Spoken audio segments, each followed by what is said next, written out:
Hi hello வணக்கம். இன்றைக்கி நம்ம சமையலில் பெங்களூரு கத்திரிக்காய் காராமணி காரக்குழம்பு வாங்க செய்யலாம். பெங்களூர் கத்திரிக்காய் காராமணி குழம்பு. இதை பார்த்தீங்களா, காராமணி நான் வந்து நைட்டு ஊற வச்சேன், காலையில் வேக வச்சு வச்சுருக்கேன்.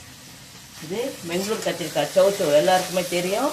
இது ஒரு சௌச்சௌ, 2 தக்காளி, ஒரு வெங்காயம் போட்டு எண்ணெய் கொஞ்சம் 4 ஸ்பூன் எண்ணெய் விட்டு உடகம் போட்டு தாளிச்சிருக்கேன். உங்களுக்கு உடகம் நான் சொல்லியிருக்கேன் இதுக்கு முன்னாடியே.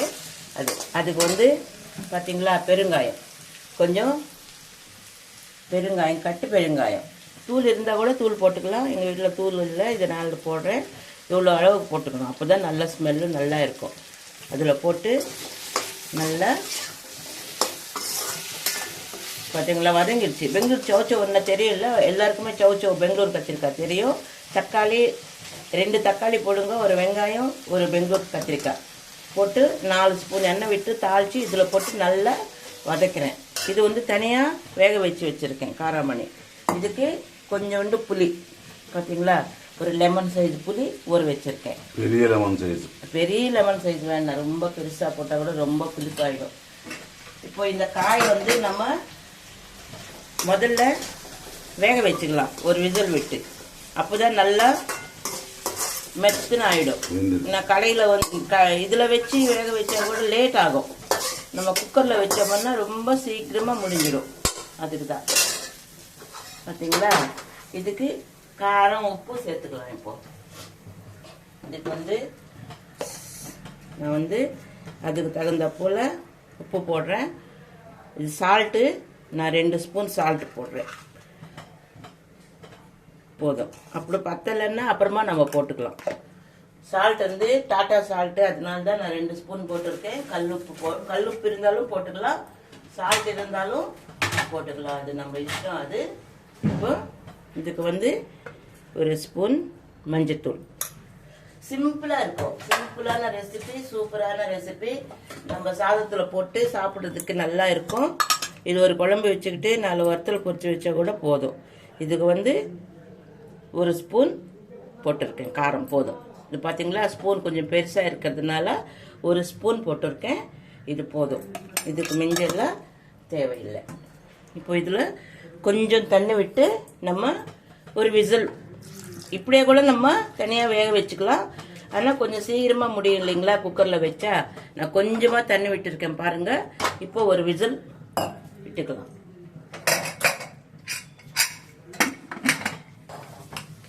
இந்த புளி சொல்லியிருக்கேன் இல்லையா, இந்த புளி வந்து இந்த மாதிரி கரைச்சி இந்த கடாயில் கொதிக்கிட்டோம். இது ஒரு விசில் வர வரைக்கும் இது கொதிக்க வைக்கலாம் தனியாக. அப்புறமா எல்லாமே ஒன்றா போட்டு மிக்ஸ் பண்ணிக்கலாம். இந்த கடாய் எப்படி இருக்குன்னு இந்த கடாயில் போட்டு நம்ம இது ஒரு கொஞ்சம் கொதிக்கணும் இல்லைல்ல, காரக்குழம்பு கொஞ்சம் கொதிச்சா தானே நல்லா இருக்கும். அதனால் நான் தனியாக கொதிக்க வைக்கிறேன். இது வந்து கொதிக்கிற வரைக்கும் இது ஒரு விசில் வர்றதுக்கும் கரெக்டாக இருக்கும். அப்புறமா எல்லாம் ஒன்றா மிக்ஸ் பண்ணிக்கலாம்.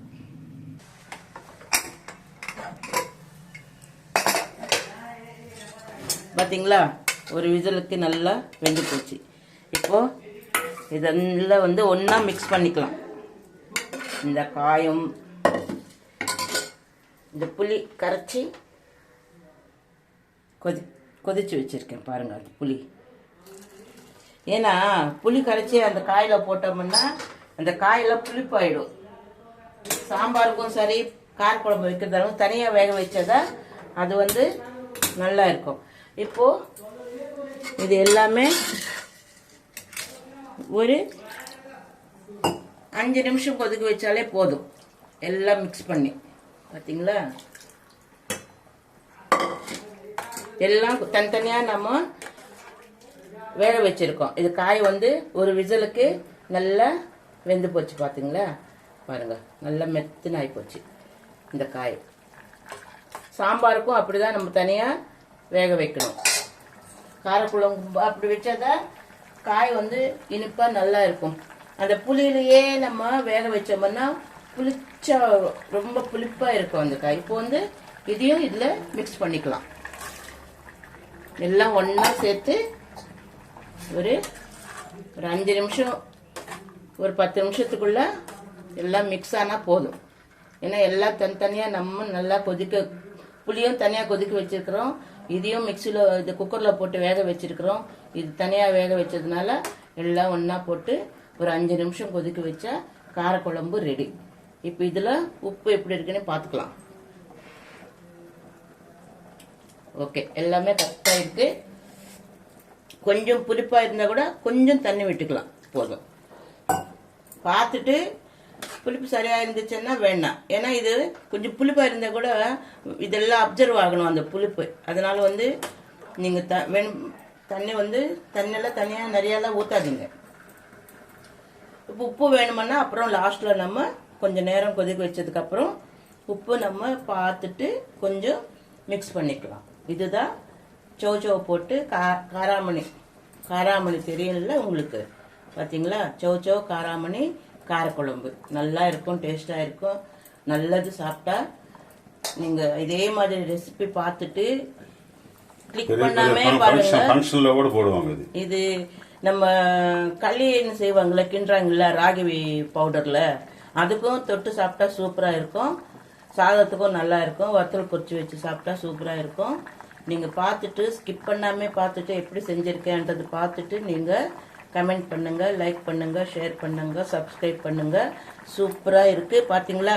குழம்பு கொதிச்சால அந்த எண்ணெயில் அப்படி ஒரு பக்கமாக வந்துடும். அப்போ தான் நமக்கு குழம்பு கொதிச்ச மாதிரி. இப்போ ரொம்ப நேரம் கொதிக்க வேண்டியதில்லை, குழம்பு ரெடி ஆயிடுச்சு. ஓகே, இதுதான் காராமணி சௌச்சௌ காரக்குழம்பு. ஓகே.